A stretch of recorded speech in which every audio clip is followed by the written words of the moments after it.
Welcome back to another episode of Money and Medicine. I'm one of your co-founders, Stefan Botma. I've got two gentlemen with me in the studio, Werner Ratting and Francois du Toit. And if you are watching this episode and you're currently in the public space and you are looking to start your own private practice one day, well, this episode is specifically designed for you. We're going to talk a little bit some of the stumbling blocks, some of the stuff that you need to look out for when you want to move over into the private space. Right up next.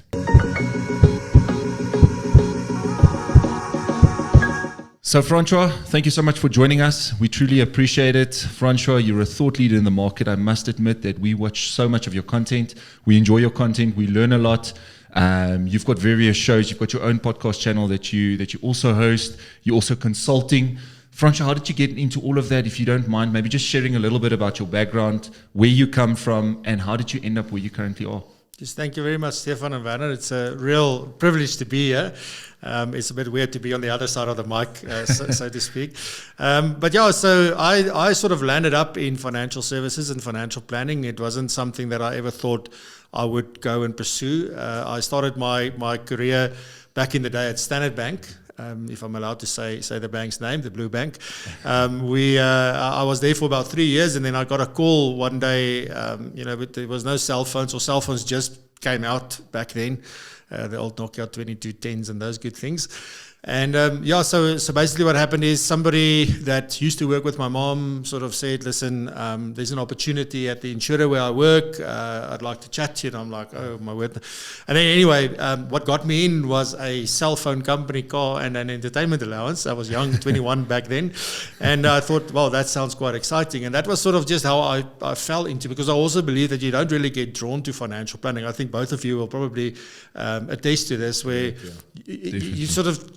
You just land up here, you know. It's sort of, you either get pulled in but you never grow up saying like, oh, I want to become a financial planner. And then it just, because I love numbers and those kind of things, it sort of stuck with me. But it did take me quite a good while just to get to learn and understand what this was really about. And so that's how I landed up there. So I had a whole career at one of the big insurers, and then ventured out on my own, became a financial planner. 6 months in, I realized I'm the guy that teaches to play golf. I don't want to play golf. and that's sort of where my journey then started in what I'm doing today. It was a 6-7 year long journey.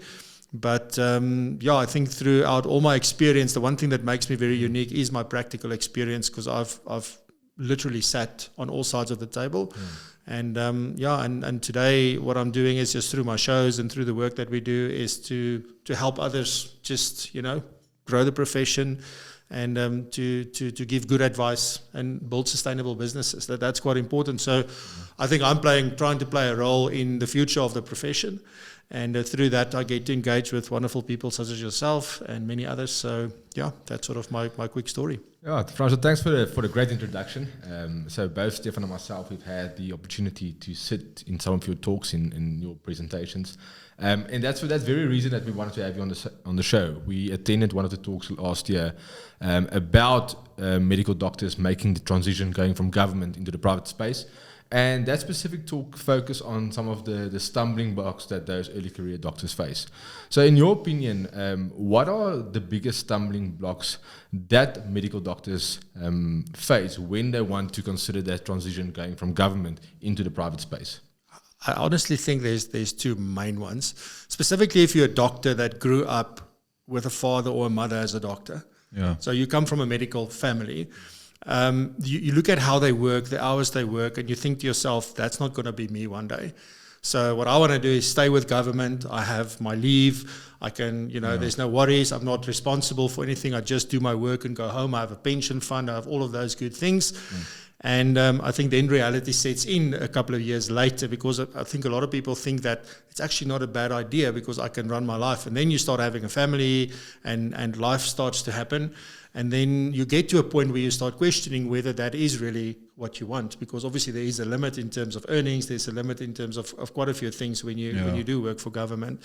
So that on the one hand, I think is the one thing. The other thing is that I know, like, my brother is a veterinarian, so not a medical doctor, but a doctor for animals, I guess. And I remember when he went through that training, it's phenomenal, and he's a great vet, but they never teach them anything about finances or running a business or managing a practice. And I think that's the thing that a lot of people are also struggling with is just, will I be able to do this? Where do I start? Who do I ask for help? Those kind of things. I think those are maybe the two major stumbling blocks when it comes to that. Yeah, interesting that you mention it, because I think what we always say this, like nowhere in their 6-year degree are they ever exposed to financial jargon or terminology. Yet most of them want to go into private. So most of them will have to make business decisions somewhere in their life. And the greatest doctors in the world are not necessarily, yes, you have to be clinically strong. But I always say it's not the ones that are necessarily the best from a clinical perspective. It's sometimes the guys that think like an entrepreneur, that think business, they read up on business material, because that's some of the stuff that we also encourage, is to read up in terms of business, become familiar with the world of business and money and cash flow and understand all of that. On that point, Francois, in your experience and what you've seen, how difficult is it, if we talk a little bit about finances, how difficult is it for someone in government to move over into the private space, maybe to start like their own business, get financing for their business, because there's equipment and stuff that they will need? Is that a challenge to start like a business plan, as an example, to draft something like that? Let's just elaborate a little bit in terms of that.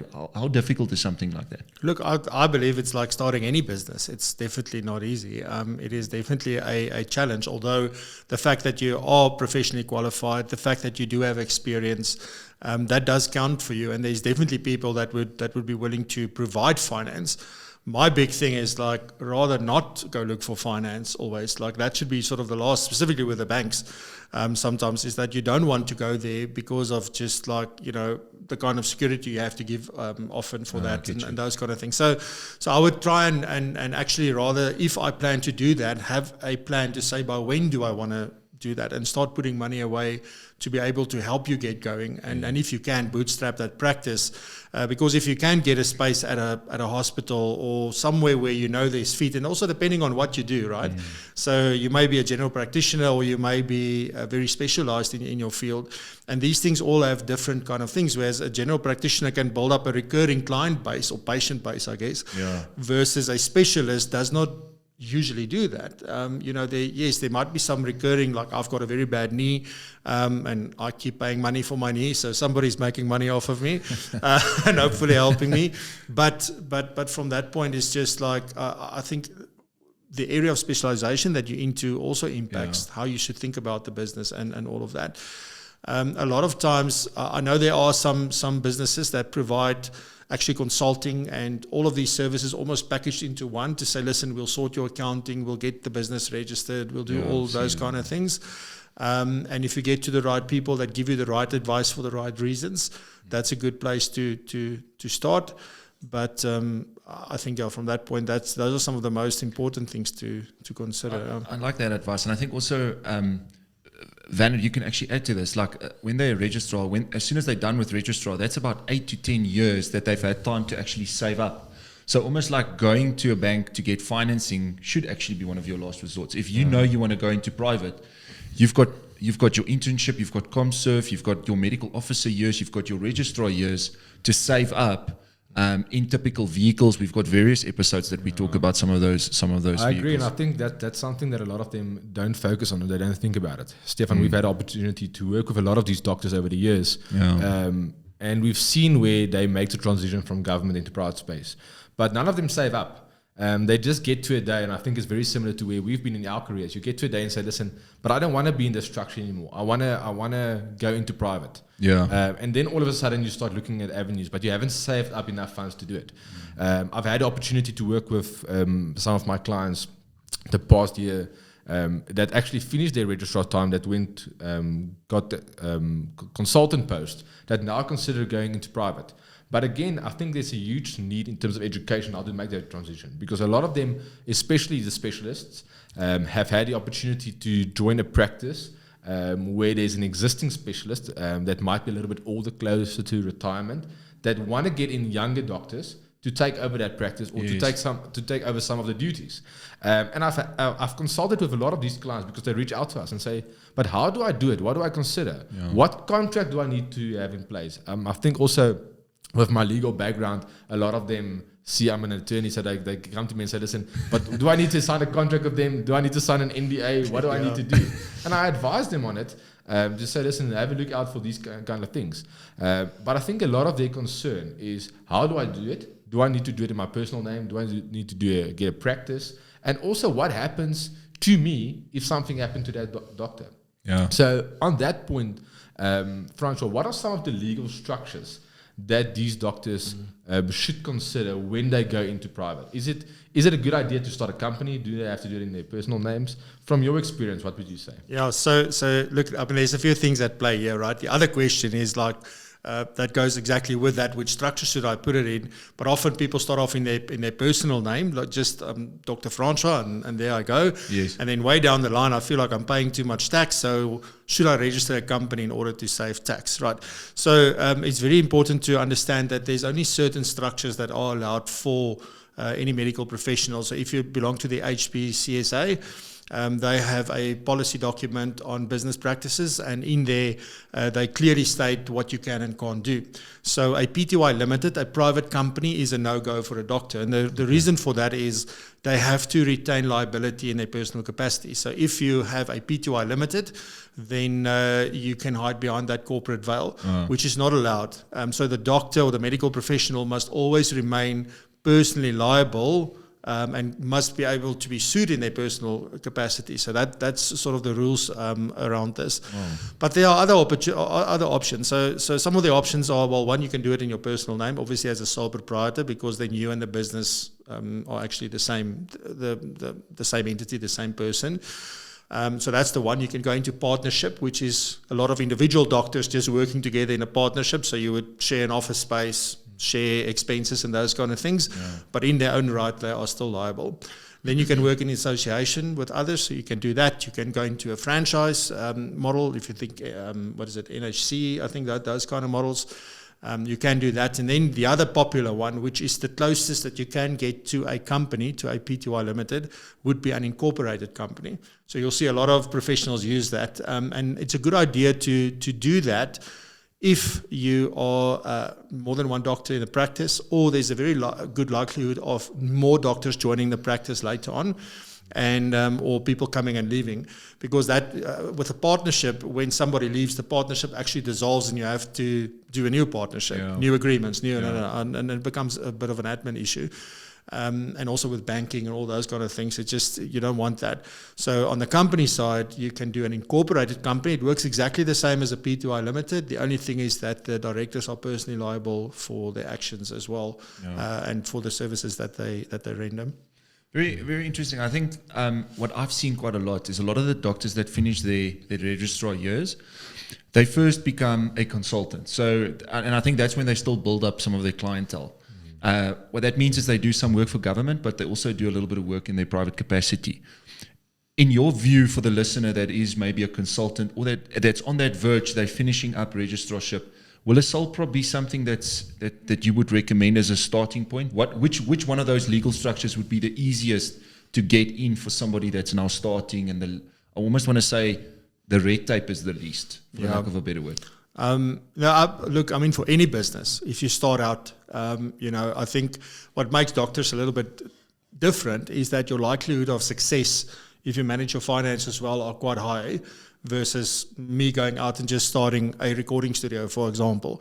It is quite a different kind of business. But for me, my advice is always start off as a sole prop. Why? Because it's the cheapest, it's the easiest, it's the simplest way to do business. But there is no distinction between you and your practice. So you and the practice are, in law and everywhere, tax-wise, all of it, exactly the same. Okay. And then the mistake that a lot of people make is not keeping those things separate. So although by law you are the same thing, what you actually should be doing is to split, like you should have a bank account for your practice and a bank account for your personal stuff, and treat that as if you had a company. But although it's the same balance sheet, the same income statement, all of it would be combined. But to keep your personal expenses and your business expenses separate so that it's easy from a reporting point of view and managing that point of view. So I think that's always my advice. Go with a sole prop because it's the simplest, easiest, cheapest. And if it doesn't work for you, you decide you don't want to be a doctor, you want to become a celebrity somewhere, then that makes it so much easier. Francois, outside of the legal structure, what is some of the other stuff that these doctors need to put in place and need to look out for? Accounting, registering maybe with a medical scheme, billing. Like, what are some of those stuff that we need to look at? Yeah, absolutely. It's quite important. And I think this is something that the medical profession has done very well. It's around putting structures in place about who pays for the services. So medical aids for them is a very important part.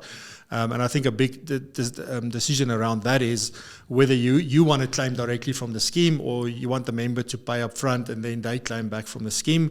It's a business decision at the end of the day. In my mind, make it easy for the patient or the client, and they will be happy to do that. The more difficult you make it for them, they'll rather go somewhere else probably. Yeah. So it's normal business practice.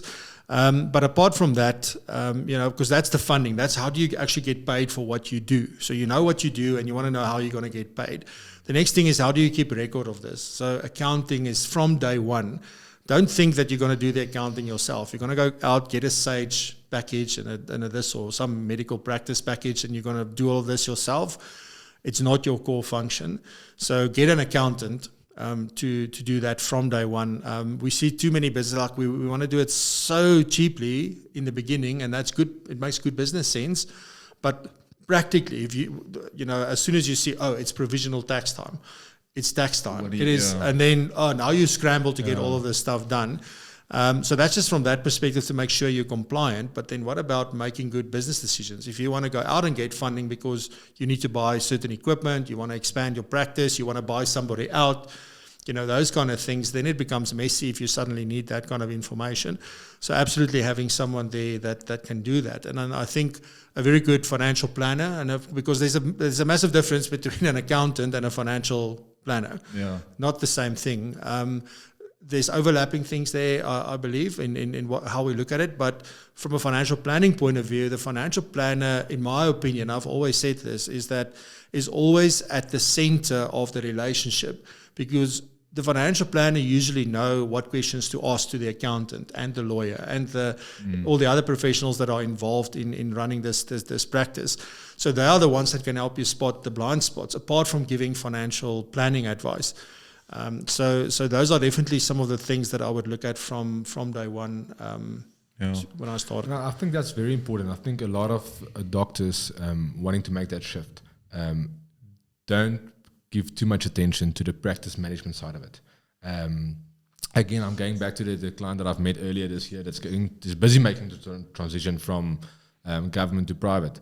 So she's going into a practice where there's an existing doctor that's close to retirement. And when she started meeting with him, it was a completely new world to her. Because she's phenomenal, she's good, she's got the experience, but she's got no practice management knowledge. So when she sat down with this doctor, she didn't understand that, listen, but she needs to contribute to the accountant, she needs to contribute to the receptionist, she needs to contribute to the systems. There's a lot of things she needs to contribute to a portion of the rent.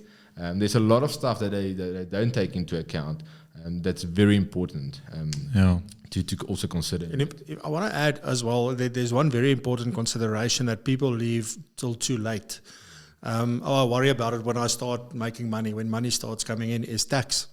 So getting proper tax advice and understanding. And here's the biggest thing. I think because medical professionals have not been taught business and finance and those kind of things as part of what they learned, some of them may have a very natural knack for that, but most, I believe, is not. It's more in specifically if you've gone through your registrar years and you've worked at for government, you've got more of an employee mindset probably than you do that of a business person's mindset. Yeah. So one of the big things I think too many people do is that they say, no, finance is not for me, I don't understand it, so let me just make it the accountant's problem, or let me make it this person's problem. The one thing that, yes, you should absolutely outsource that function, because you need professionals to come and say, hey, you had to register for this, you have to be there, you're doing payroll, we have to do this and this and that, because you won't know. Yeah. Like literally it's impossible to know all these things, right? And so you need people like that. But the biggest thing is for me around, like, you have to take responsibility for all of that. So you can never walk away from the responsibility and the accountability to know what's going on. Yes. You don't have to do the work. You don't have to know everything in its most intricate details, but you cannot make it someone else's problem and and assign the accountability of that to someone else. That you simply can't do. And then the one big thing, just coming back to talking about the structures in which they can do business. So as I mentioned earlier, a lot of times people see, oh, I made R1 million, so I have to pay 410,000 Rand. I'm just taking a number. I have to pay 400,000 Rand or 300,000, whatever it is in tax. And it's a mini stroke and a heart attack. And then goes, no, there must be a better way. So what is it? No, register a company, because a company only pays 28% tax, which is factually true as we sit here. I think it's being reduced to 27 next year. But so that versus a 45% marginal tax rate in your individual capacity, I mean, it's almost half. So it goes like, this is a no-brainer. And people go, I want to do that. But the one thing that you don't realize is that when you register a company, and whether it's a PTY limited, and also, by the way, often you find that doctors split their admin functions from their professional functions. So the professional function happens within the incorporated company or in their personal name, whatever. But then all the admin staff, the back office, those kind of things, invoicing, accounts, those things go into a PTY limited. Yeah. So you can do that from that sense as well. But anyway, so now you sit with the situation where, okay, 28% tax, that's fantastic. As soon as you have a company or incorporated company, that's separate from you. It's a separate legal entity. So now the business is a completely different person from who you are. So the company is a taxpayer in its own right. And you in your personal capacity is a taxpayer in your own right. But now, and I like to laugh because there was a big light bulb moment that went on for me when you really start doing the calculations. The only way for you to get, there's only two ways for you, well, okay, three ways, but basically two ways that you can get money out of a company into your name. So now if you have this incorporated company, you invoice R1 million for the year, and let's just keep expenses. Let's just say you made R1 million profit, or you got R1 million into the business. Now what you do is you pay yourself a salary. Right, so that's a deduction. It comes out of the business. You pay tax and you receive the net amount, right? Yeah. So that portion. So let's just say of the million, you took a 500,000 salary for the year. You would pay tax on the 500,000. The business would only pay tax on the 500,000 that's left. So that's the first thing that happens there. The other way, what about that 500,000 that now remains in that company? Because that gets taxed at 28% and it's fine. Now it gets taxed and the money stays there. So there's whatever is left, I don't know, 300 and something. So now you have that. Now I want my hands on that. The only way to get that money into your personal name is by paying a dividend. You pay a dividend, there's 20% dividend withholding tax. So now you pay 20% again on that amount, whatever you're taking out, 20%. Now you add it up. That comes to 42.6%. That's marginal. What you effectively paid to get that money into your name. Now, I did the calculations, and in your personal name, to pay a 42.6% tax rate effectively in your own name, it's about 6 million Rand. Yes. Because remember that the personal income tax tables, it goes in bands. Yeah. So you don't pay 45% from Rand 1. You only pay it from the 1.6 million Rand upwards. So because of that, 6 million Rand before you get there. It makes sense, yeah. And also, here's the other thing, is that you should never make saving tax or not paying tax your priority, because that's when you get into trouble. You should always look at your purpose and your goals for the business, and that should come first. And then you see how tax effective you can do that. Sorry, that was a long-winded answer, but that's quite important. But that's very important. That's because specifically you have to make these decisions when you start your practice. The quicker you make these decisions, the better it is for you in the long run as well.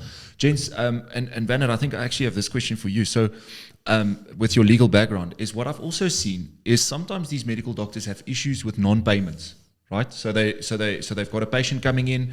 The patient has got an outstanding bill of 2,000 or 3,000 Rand from a consultancy perspective.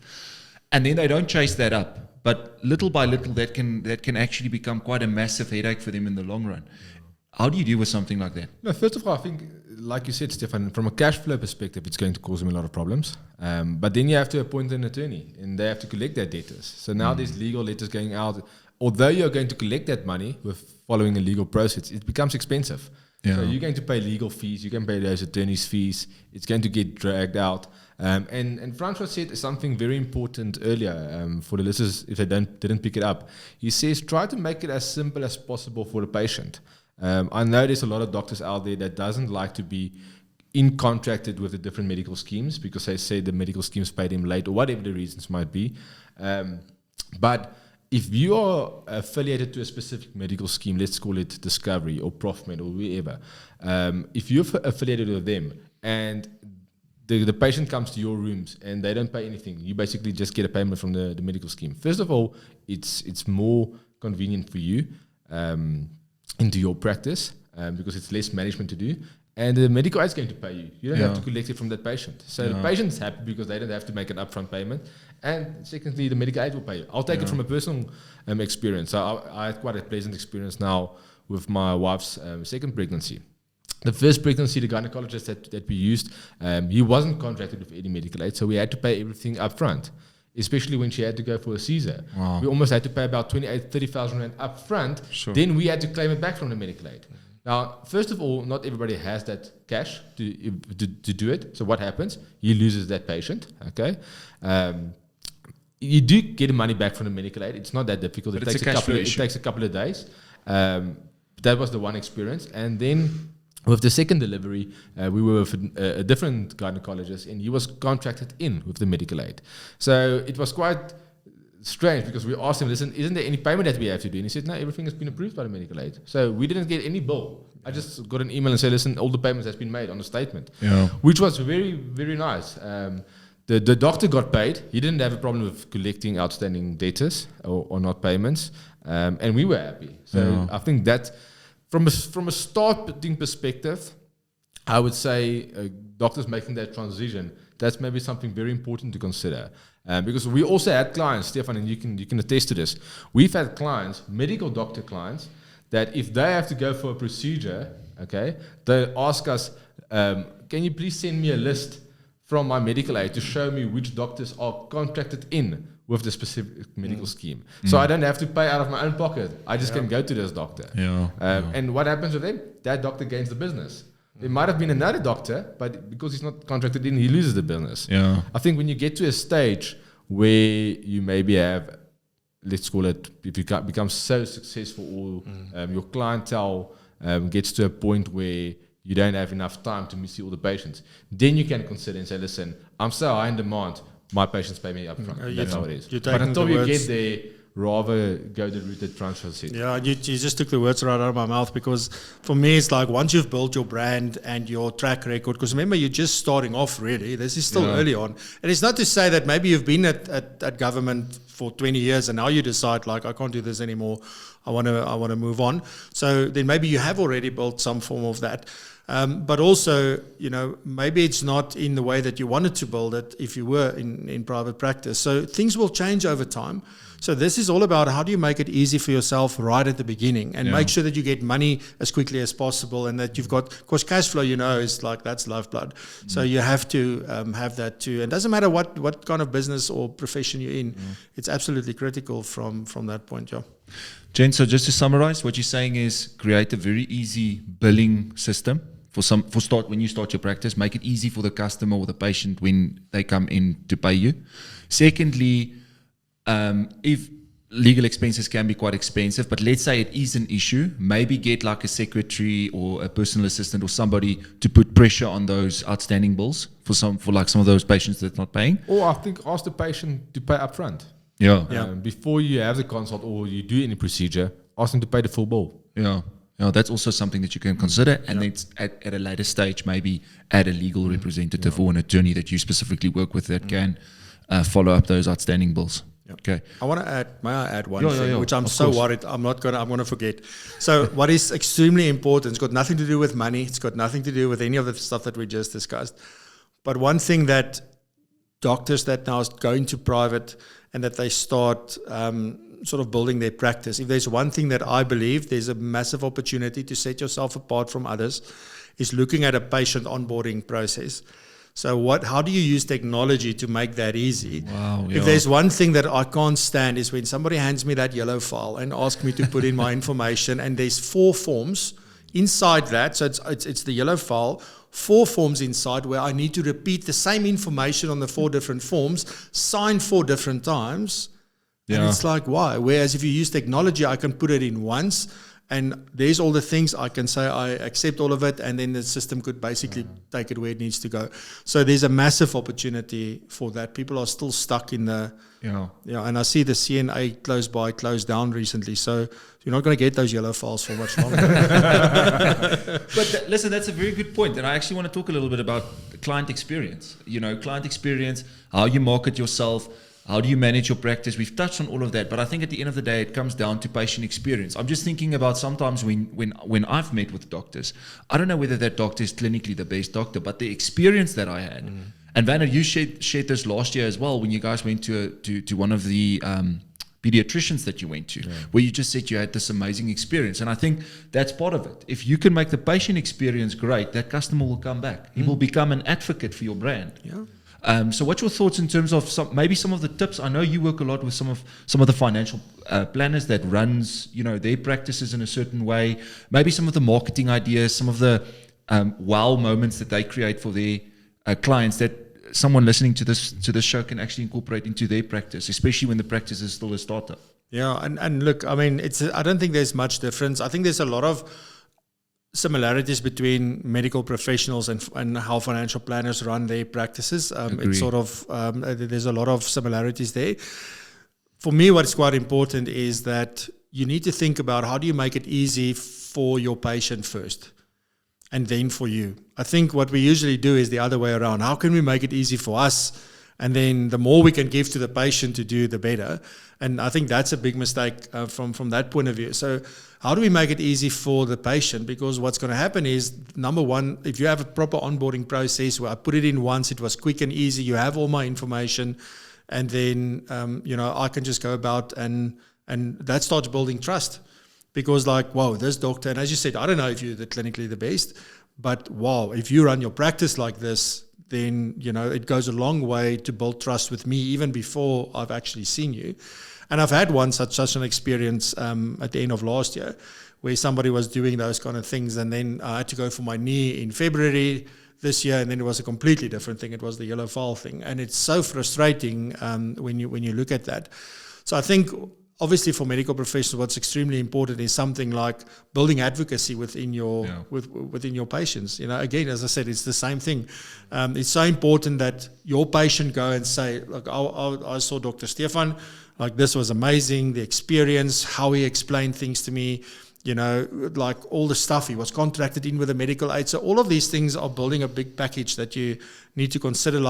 If you were the patient, and I think that's maybe a place to start." And I think one thing to be wary of is that almost, I don't know what to call it, or if there is even a name, there is probably a name for this, but almost like you get emotionally fatigued over time, getting emotionally invested in each and every patient. Specifically, if you think about if you're an oncologist, you're dealing with people that are dealing with severe, this isn't like a general surgeon who's removing certain things and so forth, This is life-changing stuff most of the time. So I think at some point one needs to start shutting down, and it's not to forget that the person on the other side of the table doesn't understand what you're saying. Yeah. They don't care about the fancy words. They need to understand what's happening to them, what is the likelihood of that being fixed. So I think the way that you speak to clients, the language you use, the time you take. I mean, I remember we went to a doctor. It was a surgeon when my wife was diagnosed with cancer way back. It's a long time ago. He didn't even look up when he said what she had. He was busy there writing in the file and said, "Oh, it's this, but don't worry, it's not that bad." It's like we're sitting there, and I thought to myself, I've heard this word Hodgkin's lymphoma before, but I don't know. And then it hit me like, "Shice, this is cancer." He didn't even look up. Was a fantastic surgeon, fantastic, highly rated, all of it. Mm-hmm. But obviously the assumption from our side is no compassion. Yeah. And I think if you really want to make yourself stand out, be different, then never lose that factor, that empathy, that you care, that empathy and that. Yeah. So I've seen it. So in a personal experience, you mentioned our pediatrician. When my daughter was born, she got quite ill after a month. And we couldn't get a pediatrician because she hasn't even been for a 6-week checkup. So there wasn't a pediatrician that we've met before. And I immediately went on to the internet and Googled the best pediatrician in Joburg. And this doctor's details came up, and there was quite a lot of good reviews. So what I then did is, we called him. His practice was closed, but there was an emergency number. We called him and said, listen, we don't know you. We haven't booked our child. Our child is 1 month old. This is the symptoms. It was a Saturday afternoon. He said to us, listen, come to the emergency department. I'm here. We went there. He admitted a phenomenal treatment. But he had a website. So there was quite a lot of credibility on his website and on the reviews that I had. Had he not had a website, I wouldn't have been able to pick him up. Yeah. But after that, the compassion that he's had, yes, he explained stuff to us in such a great manner. He took his time. Nothing was rushed. He had respect for the fact that we were first-time parents, that we are overstressed. Long story short, my daughter was quite ill. She admitted her to NICU. And thereafter, we went for the 6-week checkup to his practice. And everything was so well run. Everything was digital. There was no yellow forms. Everything was digital. He had a broadcast list that actually sends correspondence to us on every now and again. But what I want to get to is he had a website. And his website is so user-friendly because all this, the normal stuff that you get to do when you've got a child concerns, he wrote articles about it. And it's in layman terms. And he always refers you back to his website. Even when we were sitting in the consult, he would go on his computer, he would say, listen, but this is what I'm explaining to you, this is what you have to do. If you forget, go onto my website, check my website, I've read it there, just refresh your memory. And I think what a lot of doctors do is, and I might have I might be wrong, but I think they're afraid to give a website like that because they think that the patient is not going to come to their rooms because they would already get the advice from the website, which is completely not true because if your child is really ill, you'd still go there. Absolutely. And in actual fact, he's going to get more clients purely because he shares. Because he's putting out so much information and educating new parents and existing parents on different things that people feel comfortable going to him. And nothing is ever a rush. I'll take an example again. There was a recent outbreak of that RSV virus. So he even sent us a WhatsApp to his distribution and said, listen, read this article about what the symptoms is. It's just a way. It doesn't mean that now, if my child has that symptoms, I'm not going to go to him because he already told me what the symptoms. In actual fact, now I can pick up what the symptoms is and actually go to him. So he's actually going to get business out of it. So I think marketing is extremely important in medical space. You have to distinguish yourself from other doctors. And I think a lot of them don't want to pay for that client experience. I'm just thinking about specifically, and I'm picking on specialists now, but when you go see some of these specialists, some of their rooms are just like, it's antiques. You can see that room wasn't done over in like 20 years. And I remember specifically this pediatrician that you're referring to. He correct me if I'm wrong, he basically revamps the whole practice every 3 years or 4 years or 5 years or something like that. And it gets to that quote where, you know, to play big, you got to pay big sometimes. And you got to invest in your business. You got to invest in the client experience. You got to invest in your systems, like you also alluded to, Francois, and your marketing. Like, you know, to do broadcast lists like that, or to get a dedicated person, that's going to cost you money. And people don't want to invest that money, but they don't understand. You know, if you invest into that, again, it creates exponential growth, and more patients come back to you because the experience is better. Exactly. We can go into this thing, but I just want to share it again. Like you said, so this guy, once a year, he revamps his entire practice. Once a year, sorry. Yeah, the entire look. So we've been there multiple times. He revamps the entire look. It must cost me a fortune. But every time we go there, we're excited to see what changed.